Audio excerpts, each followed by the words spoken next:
My soul.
God bless you.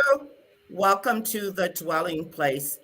This is Evangelist George J. Roberson, and I want to greet each of you in the name of our Lord and Savior, Jesus Christ. Thank you for joining us once again for an exciting broadcast. As you are coming into the room, I want to remind you to tag someone. Those that are watching from YouTube, please like us on YouTube and subscribe and encourage others to join and get future notification of our future broadcasts. I'm very excited this morning to be in a new series, and this month is all about celebrating women. On yesterday, it was International Women's History Day, and all over the world, women were celebrating each other.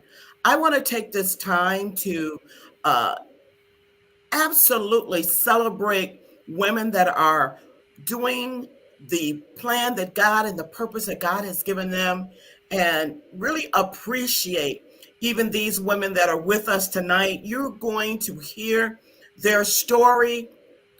Our topic for tonight is the impact of the Trailblazer, her story, her mission, her organization. I'm excited to host both of these women. They are nationally known, and their organizations have been getting national recognition. So I'm humbled to have them with us on tonight. I want you to take the opportunity to share and tag someone to encourage them to come and listen to this broadcast and an informative conversation. I'm calling it critical conversation, courageous conversation. So please tag and let someone know the dwelling place is here tonight. Let me go on to share with you what's going to happen on Sunday. We have two dynamic millenniums that are entrepreneurs, and they are also getting national recognition.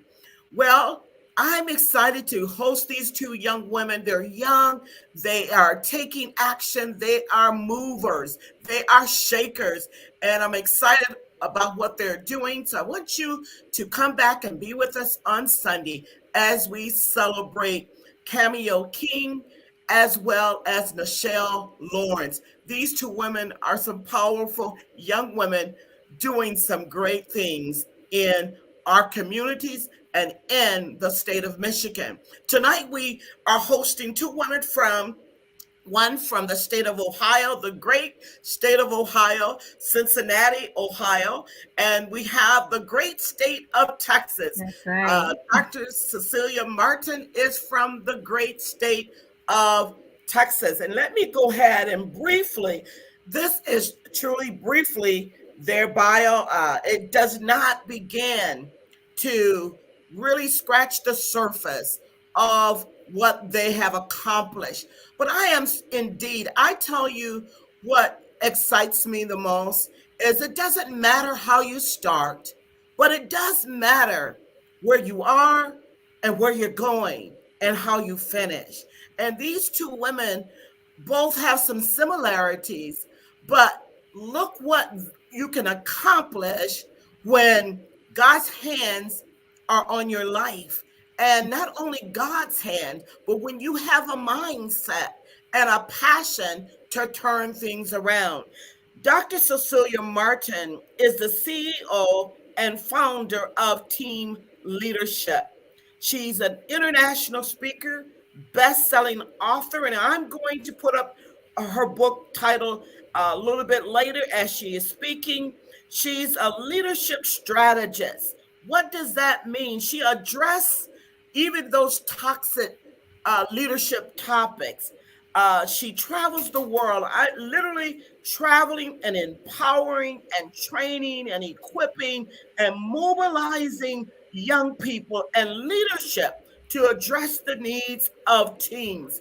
This woman has been busy doing the worksheets. They also the CEO of the Team Leadership Institute.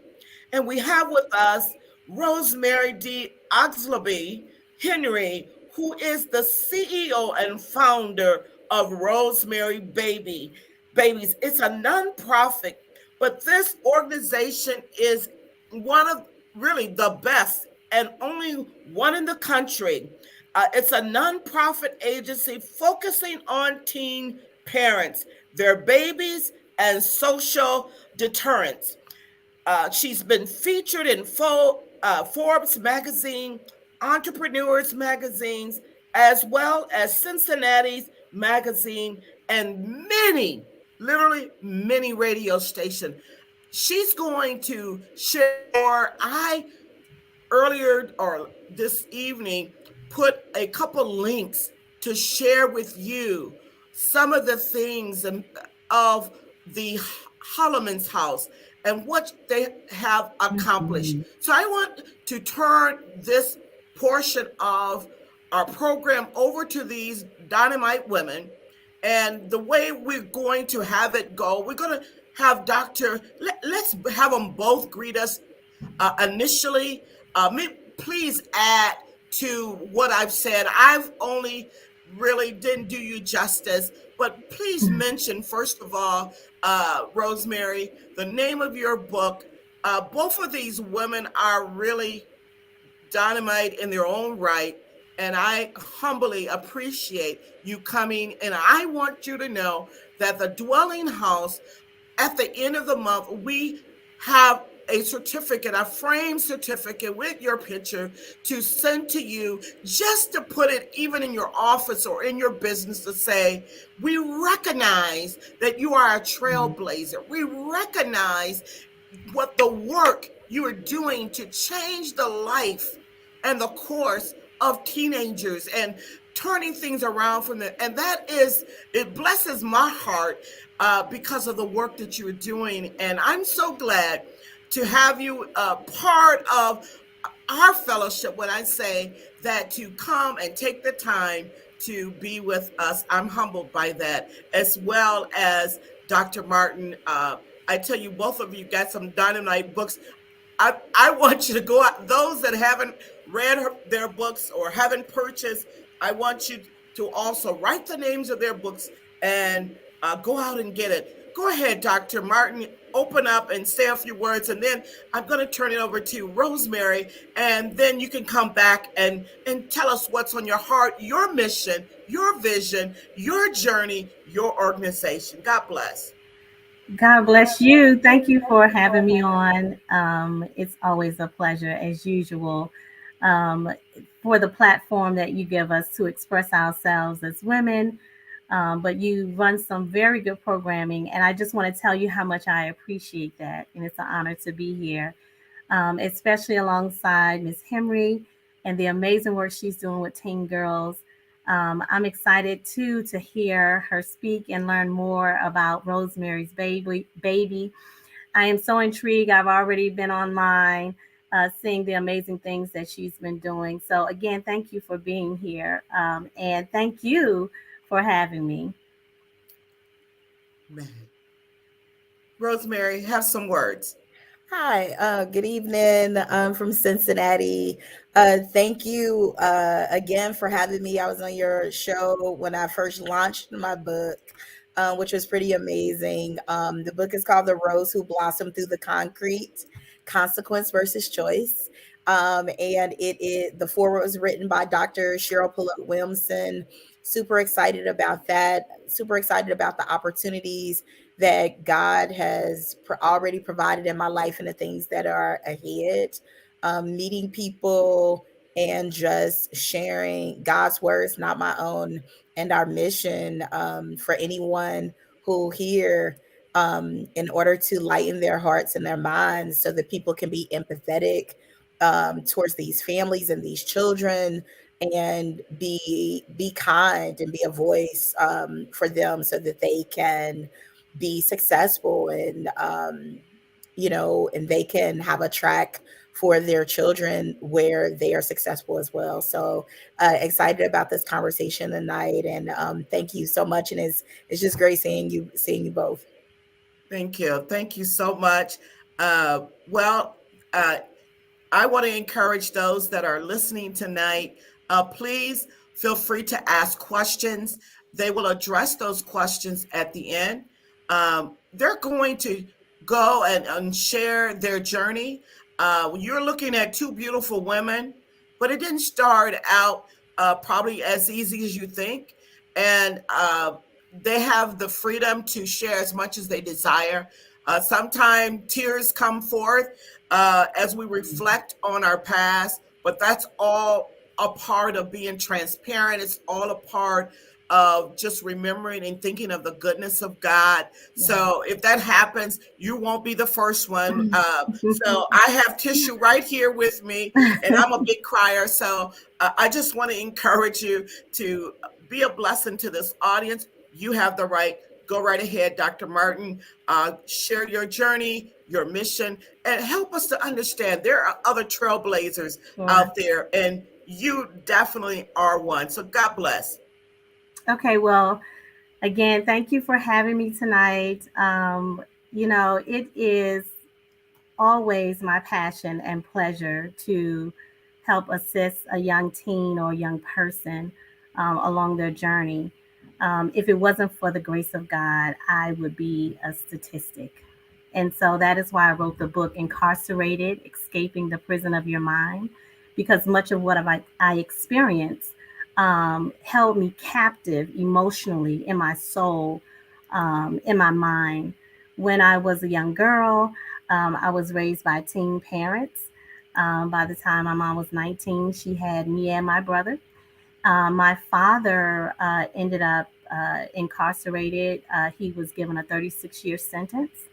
And so, as a result of not being properly covered, not being properly guided, not having the support that I needed, um, I experienced a lot of toxicity in my own life. I'm also a survivor of rape and sexual assault. And it had not been for the grace of God, I would have lost it. And at times I think I did. And through his grace and through caring teachers and mentors, I was able to recover over time.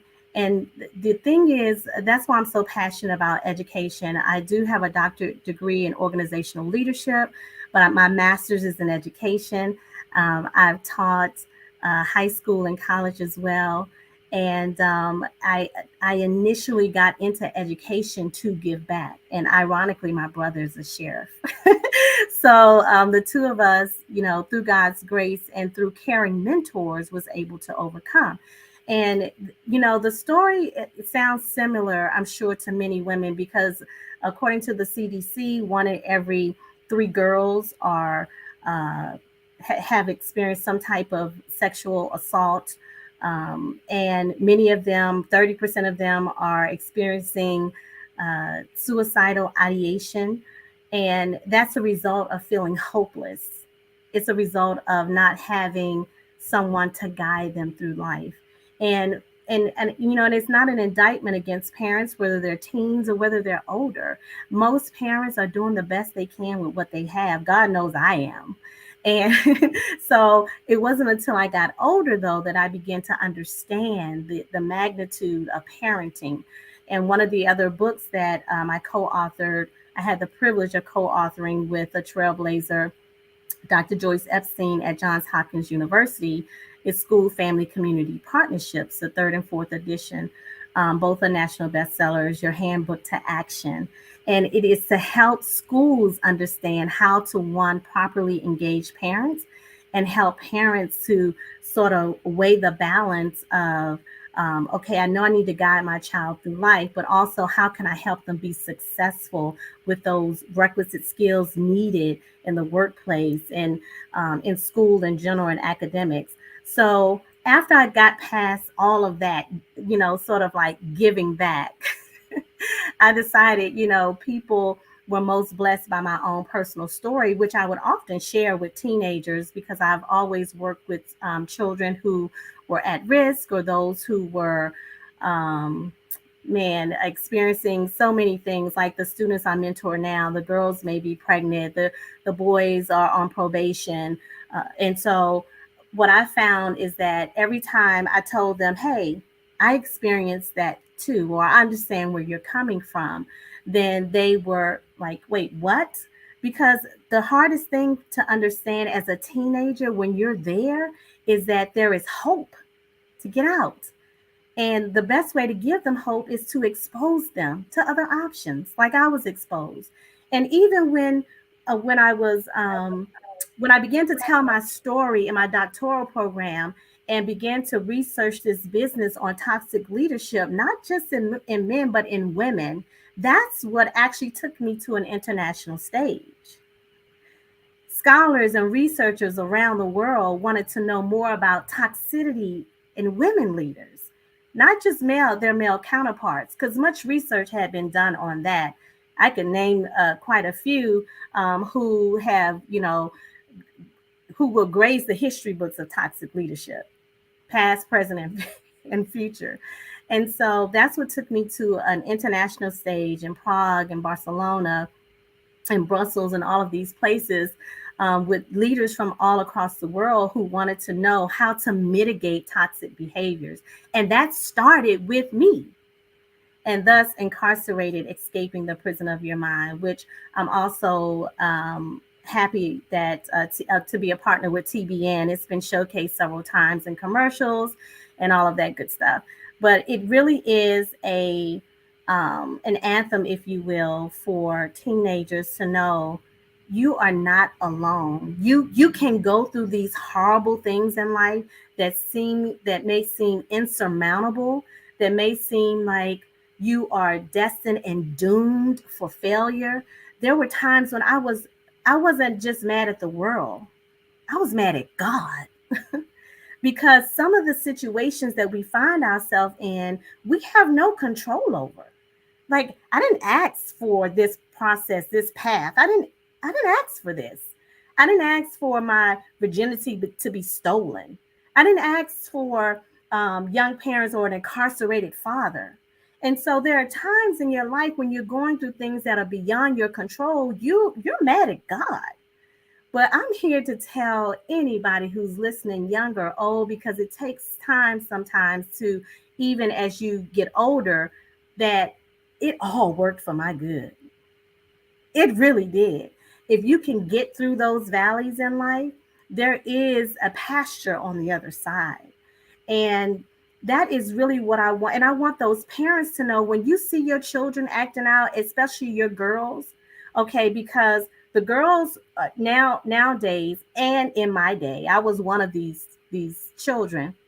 Not only do they have suicidal ideation, they're engaging in recreational drugs, promiscuity, excessive drinking, violence. It is more prevalent than ever.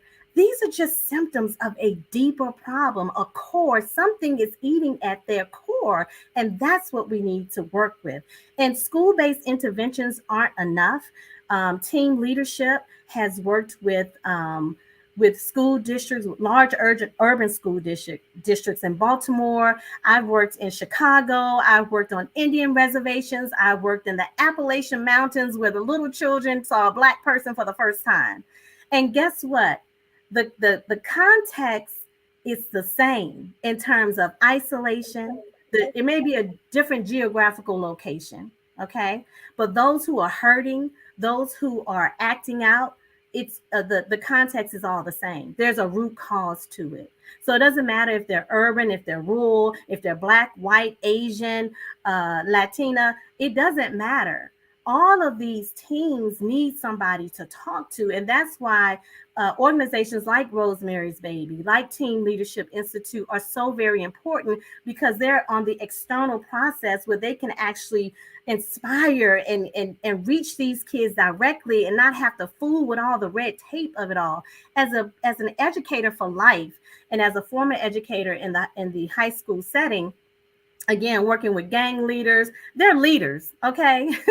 They're leaders. They may be toxic, but there's a leader in them, and they need to learn to see those good qualities and how those same qualities can be used for a greater good.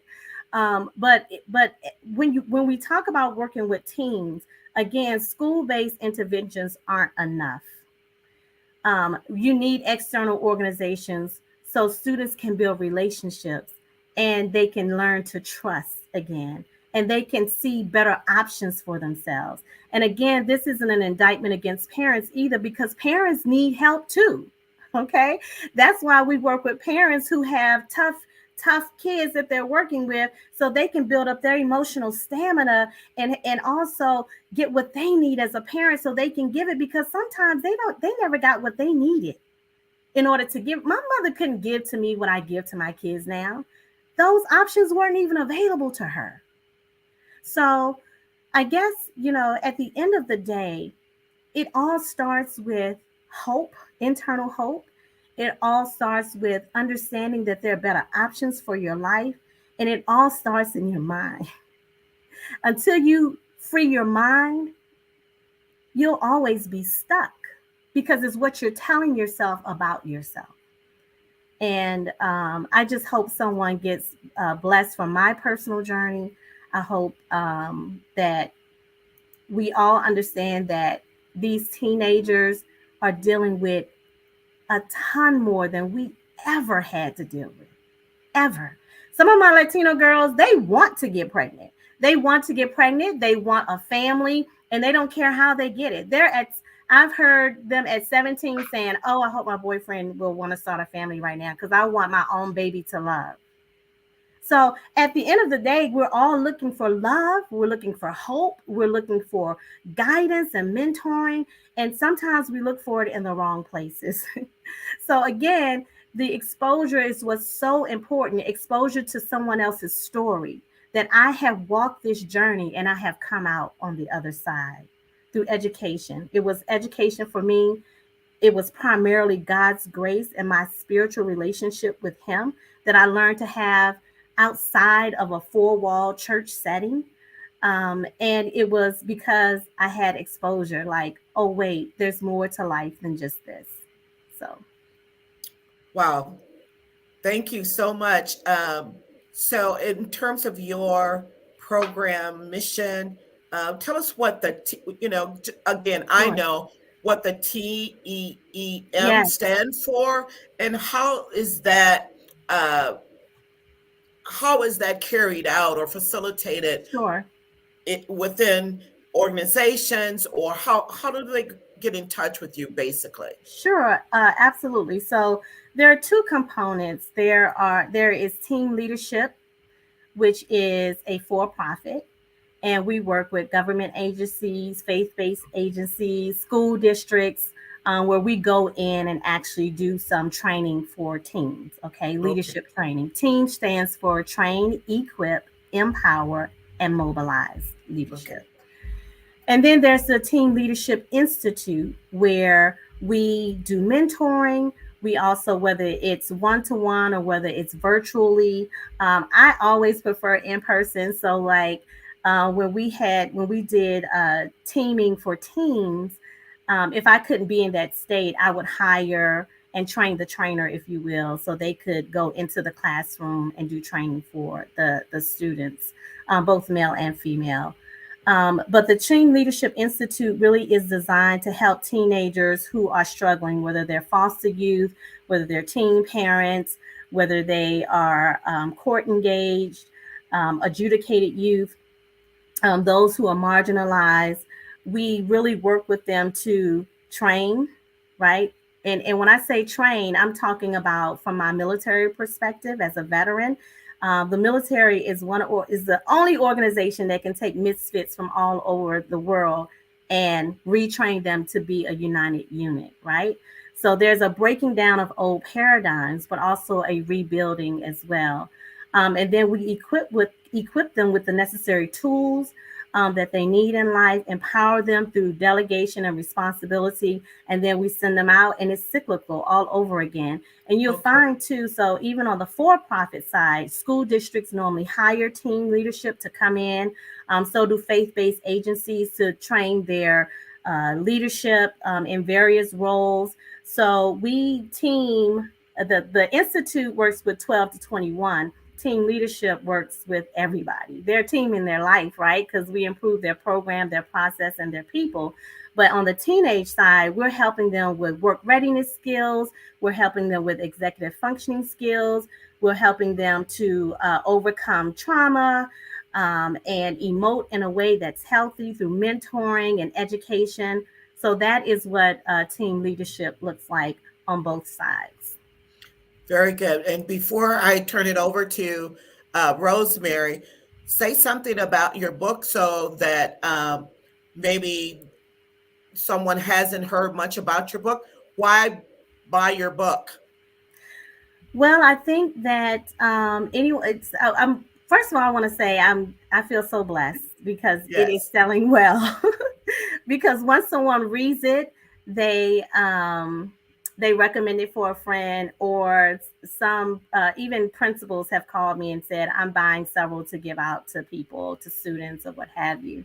I think Okay. that anyone who reads it will take a journey of healing and take a journey of Okay. hope. So for those who have experienced these some trauma or traumatic situations, seemingly insurmountable things that they've experienced, that they may feel like, oh, my life, this is good, this is just my life, or I can't be this or do that. I think that they will read and find hope through the book. Now, the book ends on a cliffhanger because it's just the beginning. Okay. So it is a three-part series. And I think that young or old, because part of my mother's story is in there, my father's story. And by the way, my father, who received a 36-year sentence, was a preacher's kid. Okay. My grandfather on his side pastored for 50 years. So we're not talking about people who, grew up in the streets necessarily. I mean, and it's just, but making choices, right? Um, and then there's and the effects that it had on my brother, who then had to step in to take a role he was never designed to have as a child. He was never, I mean, we make boys men of the house for what? They've never been a man. They need guidance too. So just all the layers, of experiences. So we have people from all walks of life at all ages who are finding themselves in this book, but also finding hope and some resolution. Some have called and said, it was heavy. It was real heavy, but it caused me to realize I need to have a conversation about what happened to me. I need to Right. talk to my mother about what happened to me and why she didn't do anything about it. Or I need to address the person, the perpetrator, right? Who stole my innocence. So I think that people will find themselves blessed by it. At least, you know, that's what I've heard so far. And I'm excited about it and Thank you get it so and have already started on book 2. very good. I salute you in your book and being selling well and being a bestseller. That's awesome. And thank you for sharing. And I've heard only good things also about your book, as well as I'm going to move to Rosemary. Rosemary, the name of your book was the rose that blossomed through concrete. Uh, Mhm. Consequences versus choices. Outstanding, easy read, and such inspiration. So I'm really just excited about hearing more about the Holloman's house. I saw the video tonight, and those that are on tonight, if you look on my Facebook page, I've have the clip. I'm sorry I didn't upload it. We had a few Yeah. technical difficulties. And so please take time to, you can go to YouTube as well. But Rosemary, please, let's have you walk us through. Your journey is exciting as well. I just salute you ladies for what God has done and what you're doing even now. Please share. Let's see. So first off, I mean, similar to you, I think that everyone has a backstory of trauma that leads you to eventually find your purpose or leads you to stand still in your life, and make choices that, may walk you down the wrong path and some walk you down the right. But eventually, you want to get on the accord and on the road that God called us all to get to. And I think that's definitely what happened with me. I was a teen mom at 16. um the backstory, trauma, a lot of trauma, a lot of issues, and just making the wrong choices as a teen. You're looking for love, you're looking for an outlet, and that led me to become a mother at 16. And the first choice, that adult decision that I made, was to have my baby. And what a lot of people don't understand as teen mothers, that is a very difficult choice, because you only have three options when you take that test. You're looking at it, and in that moment you have to determine and make this life decision at the age of 9 and at the age of 16 and 19. Do I keep my baby? Do I abort my baby, or do I look at alternative housing and place my baby for an adoption? Those are very difficult choices, and all of them have consequences. And then that brings more choices. And so, we address that in Rosemary's Babies Company. When I had my daughter, you know, life hit me, and overnight I had to transition from child to adult. There was no more kid Rose. I had to bury that and learn how to be this mom. And and when you become a mother and you've went through so much, the one thing you want to do is be a good parent. And trying to be that good parent, that word will take you to the brink of everything. Every time your kid fails, you feel like you failed. Every time that kid doesn't succeed, you feel like, what did I do wrong? It's because I was this, it's because I went through this. And you can find yourself being stuck and blaming yourselves in situation and carrying things in life that are not no longer meant for you to carry. And so Yes. um it took me to go through so many things very similar to you. I've been raped, I've been molested, I mean, the list goes on. But I made the choice somewhere along the way in saying, my life didn't have to be that hard. If someone would have stepped up and grabbed my hand and walked with me, if someone along the way would have Yes. just said, everything's going to be okay. Sometimes you just need to hear that. I don't need to hear you yelling at me. I don't need to hear, if you didn't have sex, if you didn't do this. I don't need to hear that. I just need to know that everything's going to be okay. And so in 2016, I opened the doors to Rosemary's Babies Company after determining that I wanted to go back to school and get my bachelor's degree to prove to my daughter that no matter what obstacles come, education is vital and you stay the course. I got my master's degree and actually built my program because I knew that I wanted these teens to be able to look at their leaders and understand that education, again, is vital. But more than that, I wanted to be able to take the 2 years in that master's program to research, to find out, why is there generational curses? What is generational poverty? How do we break those cycles? And in the years that I did this research, I found there were programs out there that provided parenting classes, and there were breastfeeding classes, and there were all these classes, but none of them address the emotional and social needs and the life skills that teen parents needed, not only to be Yes. successful, but also to break the cycle of generational pregnancy and poverty. How do That's we good. stop it? How do we teach these teen parents to be parents that educate their children and impress upon them the importance of not becoming a teen mother or becoming a teen father? And so I felt that because there was no one doing this work in the tri-state area, that's Ohio, Kentucky, or Indiana, it was my responsibility. And so we opened our doors in 2016.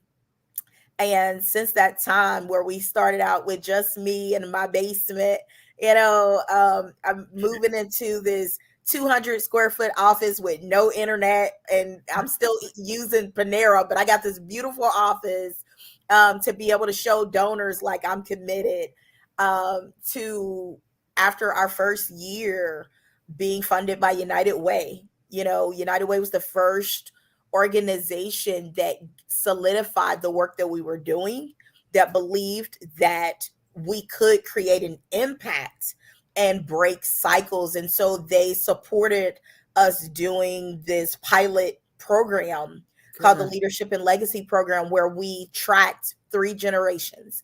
That was the Wow. teen parent, the parent of the teen parent, and the child.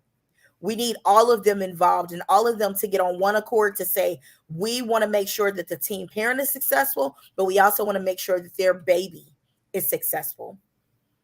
And so we, in 2017, again, we got backed by United Way, and just every year we've just grown. And now I sit here in year 6. Yes. You sit there when you first started, you're like, man, I can't wait 5 years from now, we gonna be doing this. And now 5 years from now, I'm like, oh my God. That's You see a vision, or you make your plans, but God orders your steps.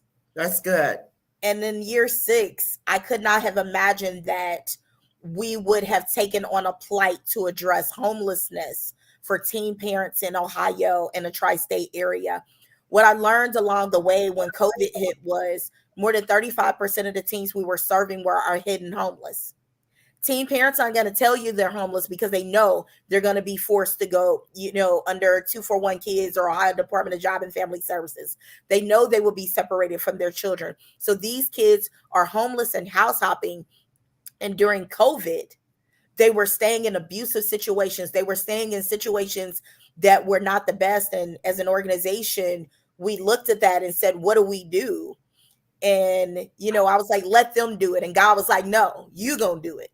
And I don't know if anybody's ever been in God's discipline, but when All God, right. when God tell you to do something and you don't do it, and I address this in my book, like when you are in God's discipline, oh my God, and you know that you in God's discipline. It's like when Joseph got dropped in the pit, I was like, wait a minute. When you're going through something, people are always like, the devil is busy. What they don't understand, that God has a wrath too when That's you were right. disobedient. Spare the rod, spoil the child. And so this time around, I didn't sit there and say, God, I'm gonna do it how I want to do it. I was like, okay, God, you told me to do it, so please navigate it. Please direct me. Please give me a plan. Please put the right people in line. And so 2 years ago, when we were 3 years old, for what I thought barely making it through, we began this plight to purchase a property in a urban neighborhood in greater Cincinnati that would provide transitional housing for teen moms and their babies. Eventually, after 2 years of some very, very difficult barriers that included stereotypes, these girls are fast, the baby daddy's gonna show up and shoot up the spot, we don't want them here, they're dangerous. And I remember saying, like, how are teen parents dangerous? They too busy trying to take care of their babies. So again, trying to break these stereotypes that have been around for decades. I was a teen mom at 16. My daughter is 26 now, and we're still dealing with the same stereotypes. The same stereotypes that I wanted to get pregnant, that when I laid down, it was my intention to have a baby at 16, when I had scholarships for college, when I had these plans to get away from this toxic environment. It's not always that there is trauma and there are problems that need to be addressed that, like you said, forces these kids to look into other avenues, and they end up with a child and they make the decision to parent. And as adults and as people and as a society, we need to not ostracize them. We need to not do a blanket judgment over them. We need to offer them kindness, love, and support so that they can be better parents, so that they don't walk into poverty and we end up having to deal with them later in life where they're in jail, where they have now 9 kids, where we need to address it at the forefront and at the base. And that's what we will do, what we have been doing since 2016. And that's what we will be doing as we expand into this new facility, Holloway House and Resource Center. It's a 7,000 square foot facility. It's going to have internet, unlike my first office. In this That's facility, the basic. you know what I mean? Like, thank you, Jesus. In this facility, we'll have room for 7 moms and 7 babies to be able to stay for up to 18 months. We'll be able to have a state-of-the-art STEM lab that they don't have in this community. We'll be able to provide workforce development, wellness. We'll continue to provide emergency transportation for teen mothers to get to their doctor's appointments and to be able to go pick up milk from WIC when they need it for emergencies. So we'll continue the work that we're doing.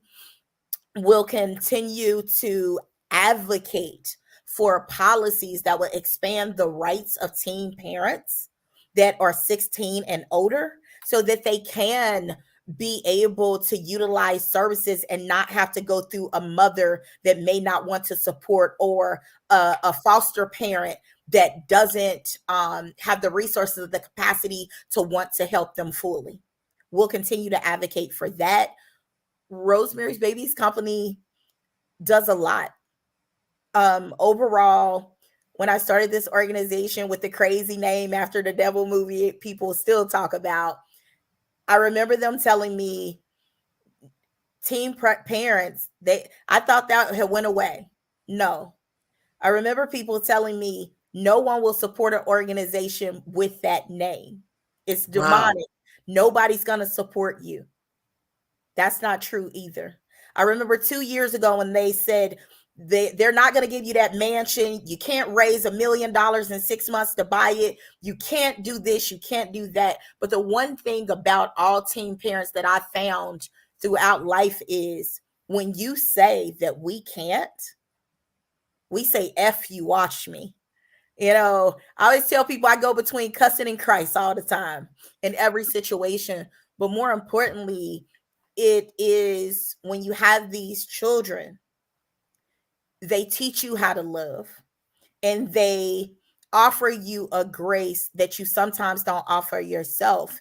And you love them until you can learn to love yourself. And as I've been building Rosemary's Babies Company, as I overcome every obstacle that continues to come in my way as we go through this renovation of this 6,900 square foot building, I'm healing, I'm growing, my faith in God. Oh my God, I can't even begin to tell you how much I stay on my knees and pray without ceasing, understanding that I don't need an army of people when I have one God that is my army.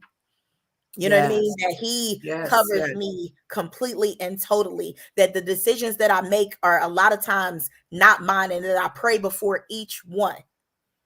And that God is my God. I sometimes people are like, man, is she in the middle of the board meeting? Like, let me pray on this, but I pray before everything. And like I said, I pray without ceasing, and I walk by faith. And I made a plan, but that plan, was important, but no more important than the steps that God has ordered me, and used everything that I had been through as a culmination to tell these kids that everything is going to be okay, to bring people together, to come around collectively around this mission in order to lift up an entire generation. My goal and my vision and what God has placed on my life is to make a movement so that when a teen does get in this situation, whether they're raped, whether they just made the wrong decision, they have an outlet where they are not automatically sentenced to a life of poverty, to a life of struggle, to a life of injustices, of a life of obstacles and ostracization. It is my purpose to ensure that they don't have to endure with struggle, but they endure by faith, but they endure by love, but they endure by a community that will wrap their arms around them in love and kindness and lift them up. And so I'm excited about what we're doing. I'm excited to, in the midst of purchasing this house, that God put it on my heart to write this book, The Rose Who Blossomed Through the Concrete, Consequence versus Choice, and to use that book to inspire Yeah. others that no matter what, I don't care if you're raped. I don't care if you're about to lose your home. I don't care if your marriage of 23 years ends abruptly. And I'm talking about me. I ain't talking about nobody else but me. That you move forward and you keep looking up. That Wow. you continue to make the choices for the outcomes that you want, and you pray parallel to that to make sure that you get to that goal. And that you are very specific when you write the vision, that you are very specific when you ask God, don't just show me, God, ensure that I know, that ensure that it is plain, that I see what you want me to see, and that I connect myself to the people that I want to connect, that God, you understand and know truly what I want, and ensure that it is in alignment with what you want for me. That's what I want for every teen parent. That's what I want for every woman and child. And that's why I wrote the book, The Rose Who Blossomed Through the Concrete. That's why I wrote the companion manual, to ensure that every day you have this outlet, because it's hard. It's hard starting a business. It's hard writing a book. It's hard being a Black woman. It's hard overcoming your obstacles. It's hard every day getting up knowing that you started your life on a path that may have not been the right thing. It's hard being a mother knowing that you raised these kids to the best of your ability and you thought that you were a good mother. And sometimes they come back like, no, you wasn't the best. It's hard, but But continue you to don't move stop. forward, continue to keep looking up. And so that's where we are. Wow. I tell you, you summed it up. Um, as I listening to both of you, you are writing a legacy. What does that legacy say 10 to 15 years down the road? What will it say? What do you want to leave, that stamp you want to leave on this generation and the next generation to come? What is that, Rosemary? Because you are driven, and CeCelia, Dr. Martin, you are driven.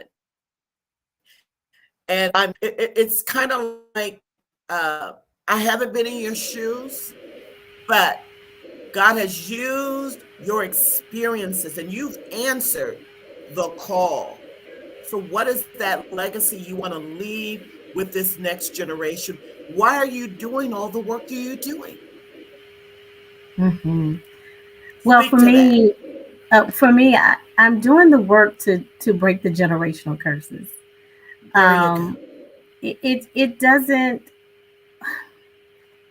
I just want not just young people, but all people to understand that your path is still unwritten. All That you don't right. That's have good. to. Your life doesn't have to be what your mother's life was or what your father's life was. But a lot of times that's all that they can see. And understandably so.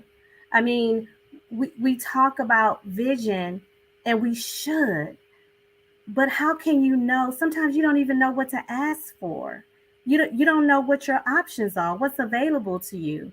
So I want my legacy to be education and training of Yes. so that you can use so you can have the necessary requisite tools to break the generational curse. But first it comes identifying what it is, right? And then you have to make a decision. It's kind of like the road less traveled. Do I want to take path A or path B, the red pill or the blue pill? Because either way, like Rosemary was saying, it's going to be hard. But you have to think about what do I want my end goal to be? And so for me, my legacy, and I already I'm blessed to already see some of the fruits of my labor, in the sense that people are making different choices based on their options, based on a path that's unwritten. They are blazing trails, right? When my brother decided he wasn't going to be a jailbird like his father, the curse was broken. All right. Okay. When I decided I wasn't going to be a teen mom, and I'm glad I've never had to make that choice, because I don't know what I would have done. But it's not because I was a perfect child, it was because of God's grace. And even with that, like she said, she made the choice to keep, right? There, I mean, there's just so many there, it's a delicate situation when you're talking about grooming teens. And the biggest thing that we can do for them is give them exposure to one, hey, I was screwed up too, right? And this is me now. And let me tell you how I got here. But for me, my legacy, I wanted to be that she educated someone and she Yeah. trained them with the right skills to make it through life. Because at some point, even as a child or a young adult, when you get the necessary tools, when you're teamed properly, those skills are transferable, and they'll carry you in your job. They'll carry you in your relationships. They'll carry you in your parenting, because once you're properly equipped, then you can move forward. You can't do it ill-equipped. You can't do it That's without the right tools and resources. You got to know you got to know how to pull the rabbits out the hat. You got to know what your inventory is. And then when you realize that you're at a deficit, you got to know where to go get the help. You got to know where to get the right resources. So for me, if I'm breaking generational curses, then I've done my job. My that's team good. players have done their job. And I think that's why, I have such a heart for those who are like me, and those who people don't want to work with. That's why school districts call us in, because it's hard sometimes when they're acting out. I was suspended all the time, every year, for drinking, smoking, you name it, fighting, angry at the world. I know. People look at me like, what? I was all that and then some. But like I said, thanks to mentors, caring teachers, educators, and some of my experience of military life, it helped me to turn things around. Let me ask this question. If there's parents out there that are experiencing, I would, when I say parents, I'm talking about probably more of a single parent household that have, whether it's a son, whether it's a daughter. What's your, when you said it's a symptom of something else, Yeah, uh, and maybe the parent doesn't have the skill set, or they think, I heard you were saying, Rosemary, um, a daughter or a young lady don't need to say, hear the mother screaming and hollering at her, but that parent don't have the skill set that's to right. do that, to throw her arms around. She probably didn't have that environment or come up in that environment where she needs love and attention and support. So, what's your advice to maybe someone that gets this, listen to the replay? They're wondering, okay, how? Yes, you turned your life around, and you're doing great things, but maybe there's a parent out there or grandmother that's raising that granddaughter, and they're just challenging, or a son, and he doesn't see his father, and that he's probably sexually active and so forth. What do you tell them? So I never said don't be yelling at these kids. I ain't never said that. You talk to my daughter right now, they be like, "Ooh, she was the sergeant, I was the dictator." But overall, teens, kids, they're difficult. I have a 20, like I said, I have a 26-year-old, and my son is 21. And that son, I'll be having to pray for that one. But what I would say to parents is this: I don't give parental advice. I don't. But what I will say is this: the one thing kids need is consistency. They need That's to true. know that you are there, because there comes a point, and I'm going to say this with the Black parent, because right now I'm dealing with a lot of parents where their kids these daughters get pregnant, and they're putting them out. At the end of the day, you raised that child, right? But there needs to be consistency. Kids will challenge you, and every day that kid is challenging, saying, if I do this, will you stop loving me? If I do Mm, this, will you stop caring about me? If I do this, what's going to be your reaction? And sometimes, like, if you deal with the certain kid, that's what they know is love.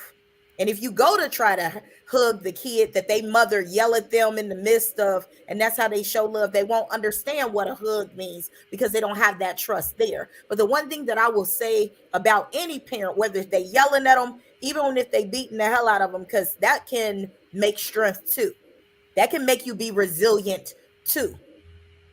You know, what I will say is this: be there, show up, listen. Don't you the difference between parents of the past and parents of today, I'm not giving them any excuses. Because if you can sit on Facebook and watch TikTok and Reels and learn how to do whatever dance or learn how to do whatever house style, you can use that same TikTok, Facebook, and Reels to learn how to that's be true. better and do better. That's true. I am no longer giving parents that are inefficient and ineffective excuses because of how you were raised. All right. You too have the choice in wanting to change the trajectory of your children and wanting to change the trajectory of your own lives. We need to quit giving these people excuses and passes, because they are making a generation of children that are using excuses and want passes. We as a generation, especially Black people, need to do better. And what we also need is, when teens hit a certain age in a Black community, we say things like, oh, they in high school now, they gonna have to learn. It is when they turn 12, 13, 14, and 15 that you need to be in their ear. You Mhm. need to be around them more. You need to make sure that you're in front of them just as much they're in front of the TV, or as much as they're in front of their friends. I am one to say, my daughter, I call them the headphone years, when my daughter and my son turn 12 to 15, 16. But I will put them in the car, make them take off the headphones, make them take off everything, because in the end, they're listening, and it's gonna kick in. So when my kids get upset and they talk about what I didn't do and how I worked 20 hours a day and how I whatever, I am able to look at them with a firm hand and a firm voice and say, but I was a good mother. I don't Yeah, ever have to question it. that's good. And so for these parents that are dealing with these difficult children, one of the things that you may not practice is love. So I know that may not be the answer, because you can still yell at your kids. I ain't saying that some of them need it, but we need to show love, and the parents need to be there, because that moment that that child comes to you with a truth and says, I was touched, and you don't believe them, you fail them. You All have to right. build a bridge of trust. We have Right. to quit giving these parents blanket excuses to be lackluster and worthless. We can't keep using these excuses. We can't keep doing that, because that's a choice on society too. And again, what is the consequence of society giving the mother that now has 9 kids, but if we would have educated her earlier? We give them excuses, but we give no passes for the teens and these kids that are being raised by these people. We don't give them passes. We don't give them empathy. It starts there. It's going to always start at home. Mm, mhm. Wow. This is so good, ladies. I tell you, I don't see any questions, but I want you to wrap up with what do you want to leave with the audience?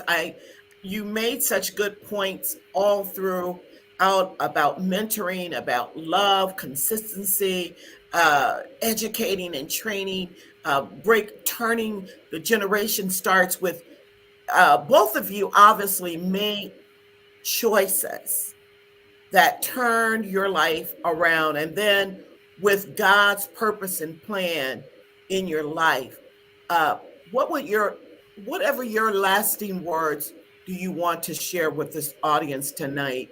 And I want to also give you the opportunity to, I know you're getting national publicity. I want the audience to know some of the places you've been and organizations you're connected with. Can you also share that as you take 2 minutes apiece to wrap up? Oh, sure. So I think probably one of the lasting words I would like to leave is that both children and parents need to be equipped. Um, and parenting is very hard to do. Um, was remembering as she was talking the commercial with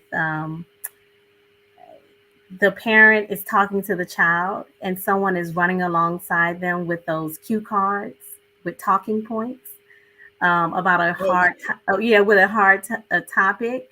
And I think that's the way a team approaches both the teen and the parent in terms of educating them in a way that they can have the tools, right, to change course.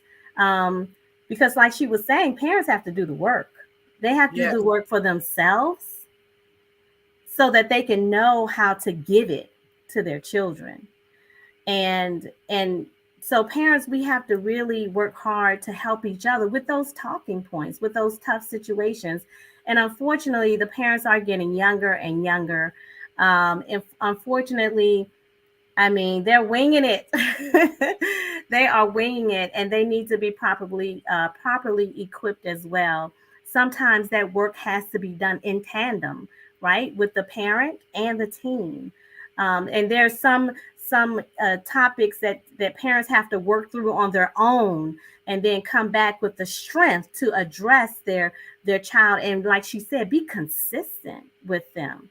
Um, and so I think, what I like about what's happening with team is that, like I said, oftentimes in terms of funding, the for-profit funds the nonprofit work.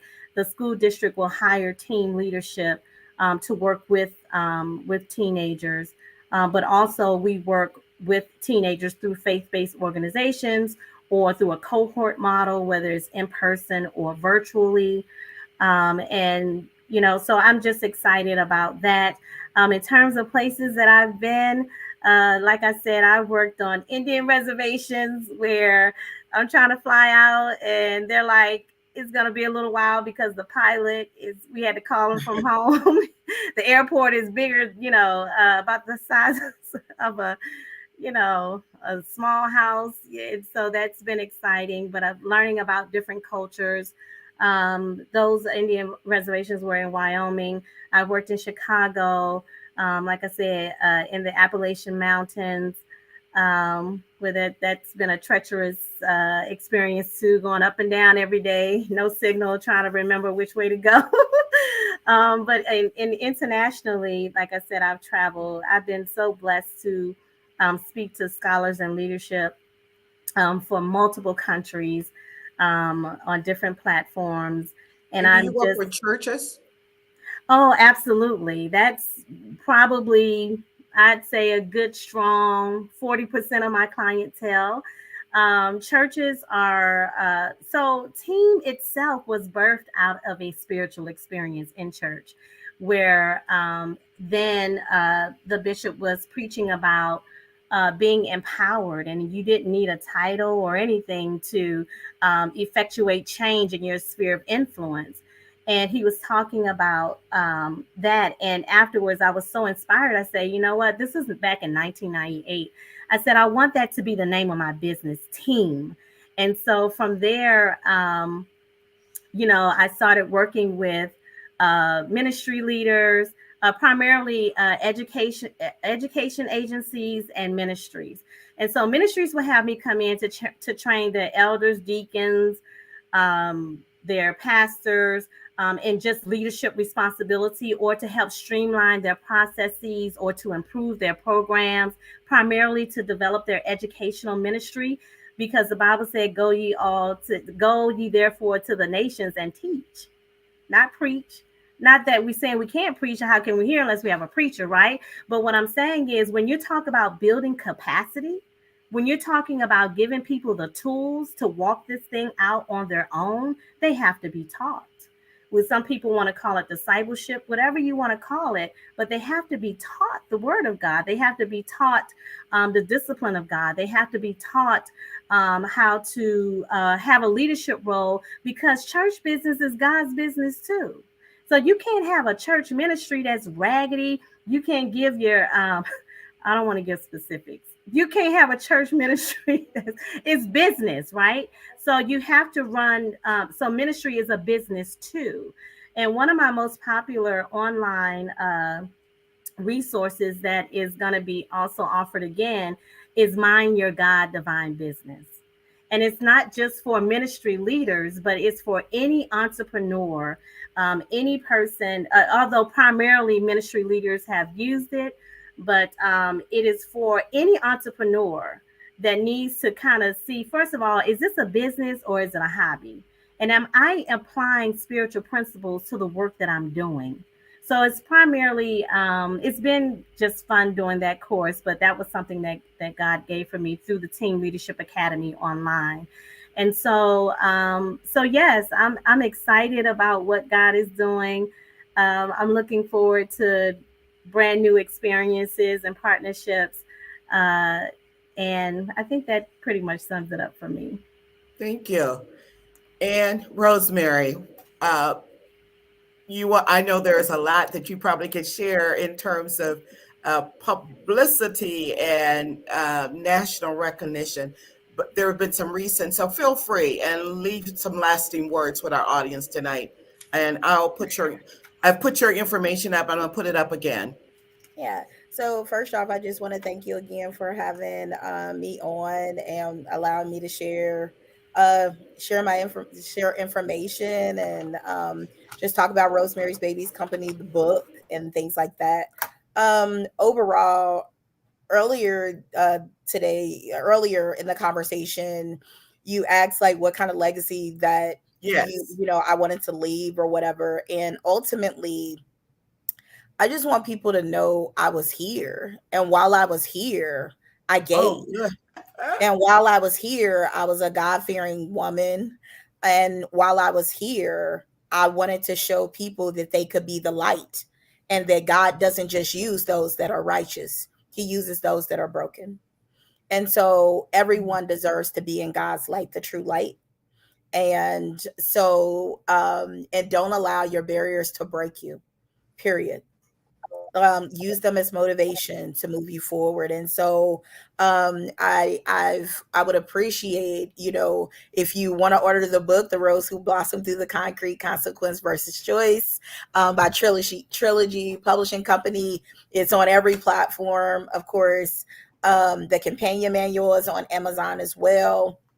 Rosemary's Babies Company, we are always looking for people to support the Holloway House, to support our programming, support our mission. We are a 501c3 nonprofit. You can Google us, find us pretty much everywhere on social media. We provide in-person and virtual support for teen parents between the ages of 9 and 19 years old. And you can text us, you can call us, you can hit us up through every social media platform. I'm probably the most accessible nonprofit ever because we wanted to meet teen parents where they were. And for any parent that is listening, that is out there, there's no handbook to being a good parent. You can read all the handbooks, but when those situations come in front of you, sometimes there is no right or wrong. I mean, if you pick up an ironing board or something to hit your kid over the head. Yeah, that's wrong. But I'm saying there's not always this one track, that can respond to every child, because each child is different. But overall, um, the Bible says love endures all things. Love never fails. And that's with yourself, that's with your children, that's with your community. And, overall, that's just living day to day, just loving on people and being kind. Kindness costs you nothing. And I learned that from my business coach, Dr. Cheryl Pelote Williamson. I think I quoted it in the film Worth One Salt with Dr. Dretona Maddox. And that is a small, what do you call that? Not biography, Lord, she gonna kill me. Documentary that will be coming out nationally to address teen parents. And so again, Repeat that again. I'm sorry, the Worth One Salt. It'll be coming out by Dr. Dretona Maddox. I was called in as an expert on that film, but I Oh was like, yeah, I I'm saw an that. expert. I didn't know that. But again, just remember, kindness costs you nothing. Barriers don't break you, and you know you deserve to be in the light. Period. You deserve to be in the light. Everybody does. Well, ladies, I salute you because of the work you're doing and the accomplishments you have made, and certainly the lives that you are impacting. Um, I am so godly proud of what you've done, and to be able to just to meet you casually. I was impressed with the titles of your book, and when I saw them, I said, wait a minute, Lord, I got to see if I can um, get in touch with you. And you were so willing. And I certainly appreciate you being on my platform. I love the work. I am called to provoke women in their purpose. I'm called to stir up. I am like the modern Judge Deborah, uh, that she was minding her own business under that palm tree, but God was speaking to her and she was making a difference, and just applying wisdom to life. And you've spoken and have shared a lot of wisdom tonight. I like how both of you, there is definitely a reason why the Lord had both of you. Uh, here you both are trilogy publishers, TBN, uh, and some similarities in terms of. I think she has two daughters. You have a daughter and a son, and you shared about 23 years of marriage, but still inspired, even through divorce. I mean, Rosemary, it has to be the prayers of the righteous availeth much to keep you going through all that you have gone through. And I want to just close tonight with a word of prayer. Father, we thank you for these amazing women and what you are doing in their life, the roads that they have traveled, the pathways, the different individual lives that they have touched, the many hours they have spent doing the work of ministry. God, I ask your divine blessings to continue to be upon the Holloman's house and upon the Team Institute and the network, Lord, as they travel to do your will. God, let the blessings of the Lord chase them, and let the blessings of the Lord be upon them, and let the blood of Jesus cover their life.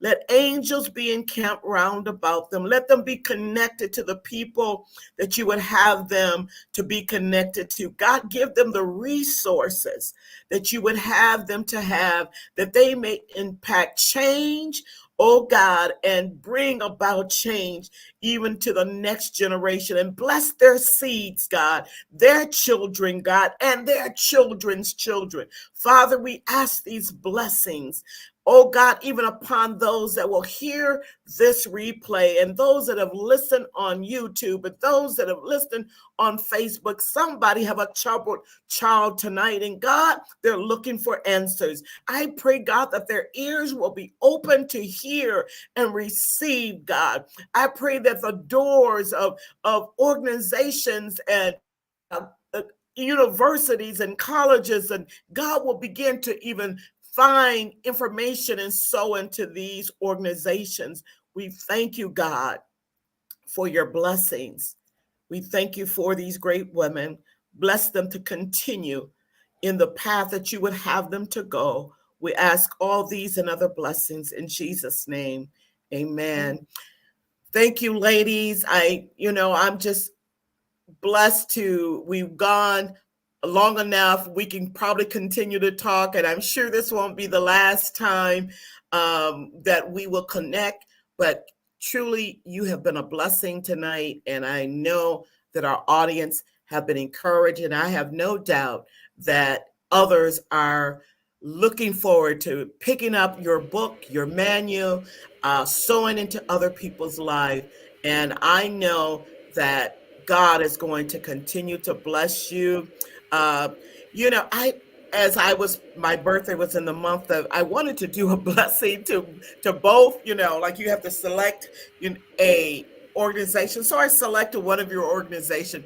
I don't know how well we did in terms, but I said I wanted to put both of them up there because this is the two that I were nonprofits, but God knows, and certainly there will be another opportunity. So audience, you can, their organizations are listed. So if you want to do a fundraiser, remember Rosemary Babies as well as team. You will find them and they will come up easily. So I want to encourage our audience and those that hear the replay is give you an opportunity to be a blessing to this ministry.